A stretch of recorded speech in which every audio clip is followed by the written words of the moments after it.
Hello,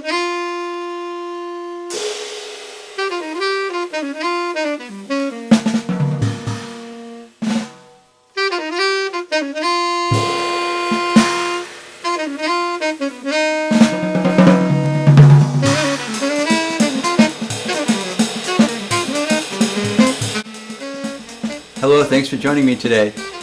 Today is a very special day on my drum channel. I have saxophonist, composer, musician extraordinaire, Andy Voelker. Andy Voelker also is a great drummer, by the way.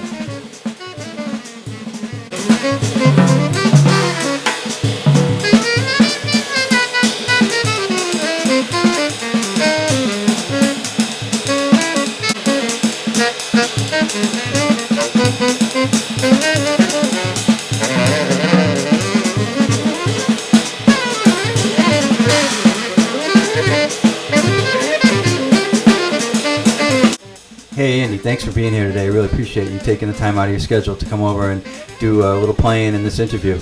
Super glad to do it. All right, let's get started.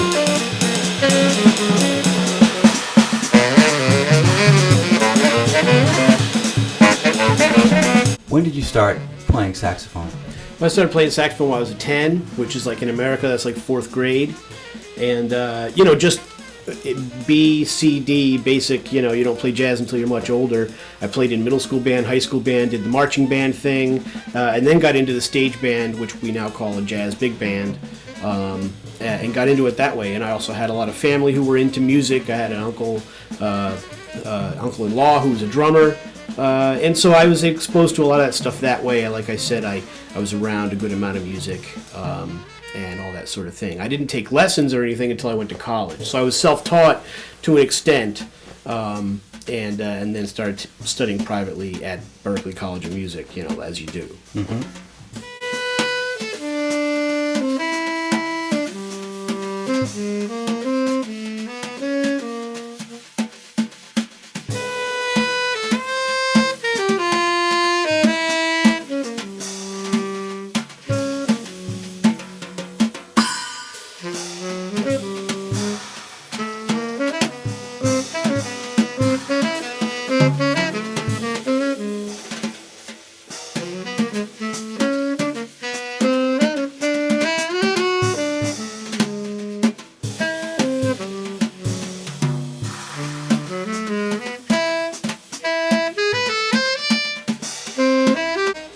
Who are some of your favorite musicians of all time?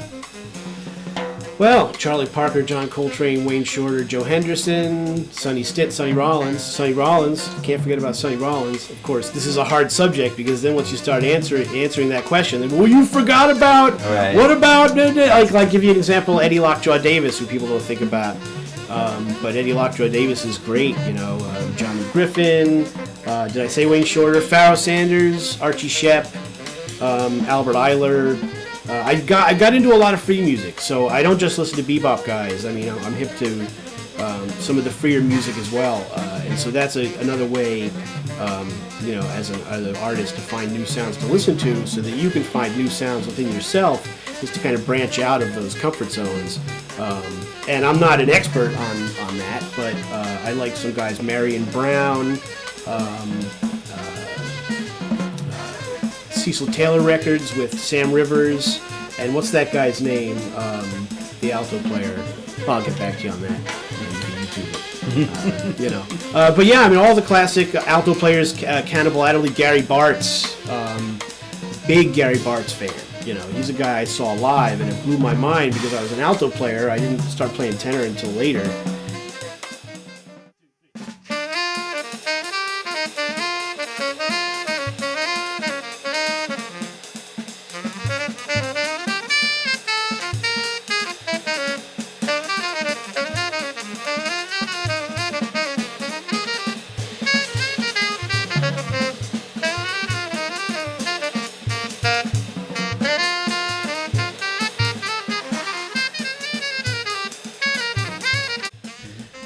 So people like that, basically jazz greats. And we didn't get to talk about drummers. You should have asked me as a tenor player who my favorite drummers are. I can tell you all that too. I know you're playing drums too, man. Well, I play, I dabble a little. I sit near drums. Is what I like to tell people. I sit near the drums. We should say that Mad Monkfish, where the Andy Voelker After Hours Trio plays on Friday nights. They live stream at 10 o'clock Eastern Standard Time. So, and you might even catch Andy playing drums. You might.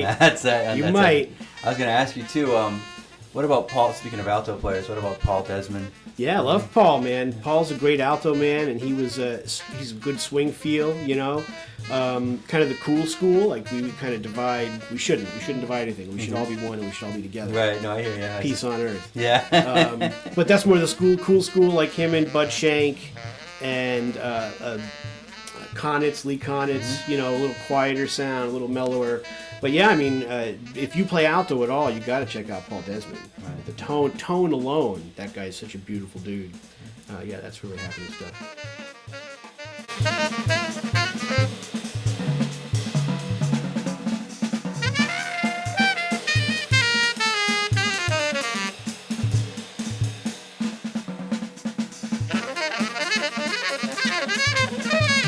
Who are some of your favorite current artists? All right, well, saxophone-wise, Lovano is one of the greats. Chris Potter, I'm fortunate to live in Boston, so I get to see and hang around with and know Garzone and Jerry Bergonzi, guys like that. You know, amazing musicians who have so much to offer, not only musically, but vibe-wise, personally. I really like I said, Chris Potter. I like those Dave Binney records with Chris Potter on them. I like tenor saxophonists Melissa Aldana and Maria Grand are pretty cool. I like who's the one? Well, Mark Turner, obviously. You know, I like horn players. I dig them. You know, I've also been checking out some unusual sort of stuff. I've been getting into a band called Knower, which is kind of like a jazz pop music. I don't really know how to explain it, but what they're doing is kind of interesting because there's an aspect of humor to what they do. It's kind of like music videos that they do. It's kind of interesting stuff. It's really pop music. They sound like Stevie Wonder tunes and Michael Jackson tunes, but they're jazz-trained musicians. They're heavy. It's very interesting what they're doing. And again, there's a bit of humor to it. It's not so serious. And I think that's something that we musicians need to think about. Again, with that, keeping the music interesting for people to hear, for people to get into. These are the kind of things that we need to sort of think about. I don't listen to them every day, but it kind of opened my eyes to some things when I heard about that band. So that's the kind of way. I use YouTube a lot to find new music. Whatever I hear of a horn player I've never heard about, I go to YouTube immediately and check them out. So it's a wild. We used to have to go to like the library. Used to have to go to like the public library to get CDs you've never heard of. Like it used to, for us old guys, it wasn't easy to find new music. Right. But now it really is. So it makes it harder for the artist because there's so many people out there. But it makes it great as the consumer of art and music because there's so much out there for you to hear and to find.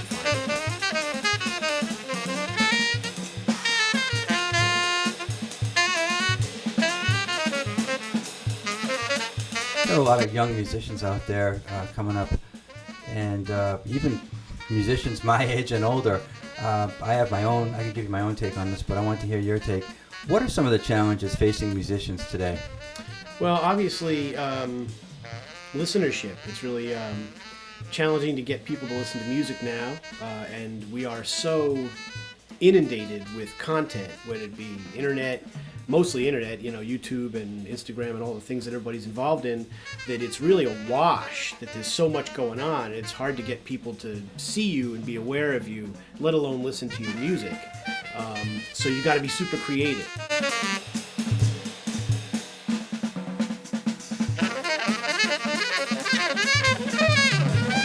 Creative in several ways, whether you're able to make videos or you're able to do little spoken word things. Lots of people are trying all kinds of interesting things now, and it's unrelated to music, right? It doesn't matter what kind of style of music you play, whether you play jazz or not. We need to be creative in how we're reaching people and how we're keeping their attention. I'm a saxophone player, so I tend to play too many notes for way too long a time. And people can't listen to that for very long, so we have to be more flexible about how we're presenting the music that we're trying to express, and that's really the hard part.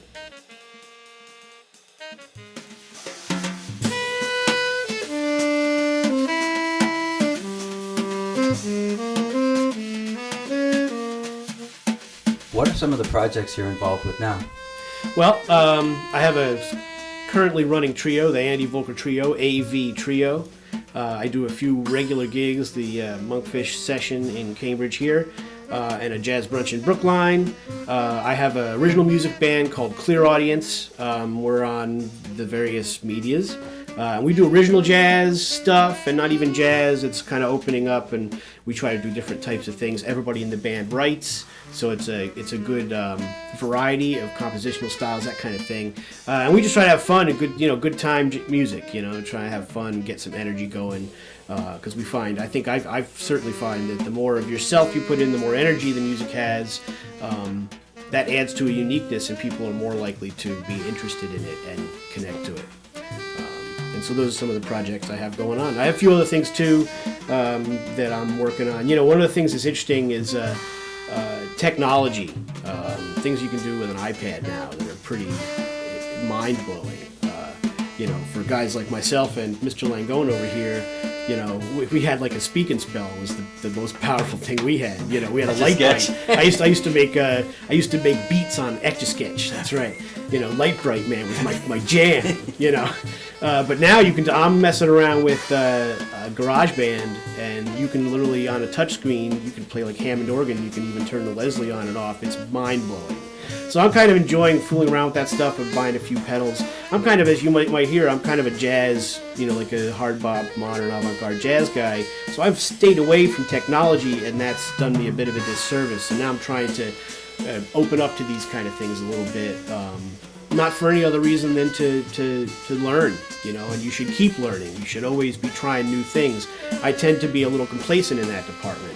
So lately I've been experimenting. I bought a few pedals, and I'm experimenting with a few things. Not that I'm performing with that stuff, but it's got me thinking a little differently. And that's what you want to keep doing as an artist, any kind of artist, whether you're a musician or a painter or a writer, poet, whatever it is, you want to try to keep changing because the world is going to change around you whether you like it or not.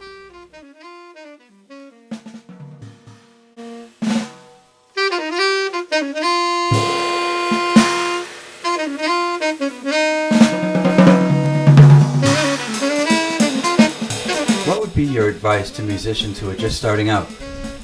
Listen to as much music as you can get your hands on, listen all the time, and play with as many people as you can. There's no substitute for playing with actual people. And if you live in a place where you don't have access, if you play jazz and there's no one that plays jazz, get yourself the play-along kind of things, the iReal book. There's different things you can get. But be playing and listening as a rule all the time. All the time.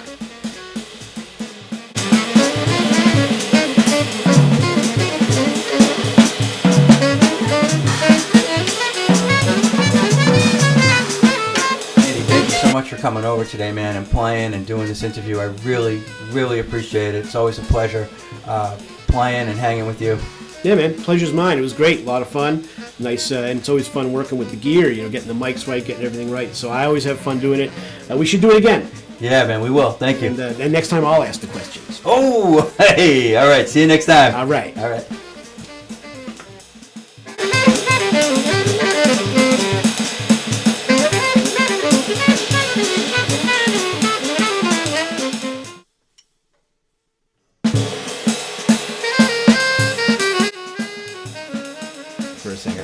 So, Steve, tell me a little bit about your first car. Oh, man, it was a 1963 Ford Galaxy XL. I bought it for $300, and there were no floors in it, and every time you drove in it, you smelled like exhaust. Wow, awesome. Did the XL have the 289, or did it have the big block? Was that a big block car? It was a 390. It was a 390. So, Steve, tell me, did you ever play in a marching band in high school? I wish I did. Did you ever do the Roma band down in Little Italy? Or as we say in New Jersey, Little Italy.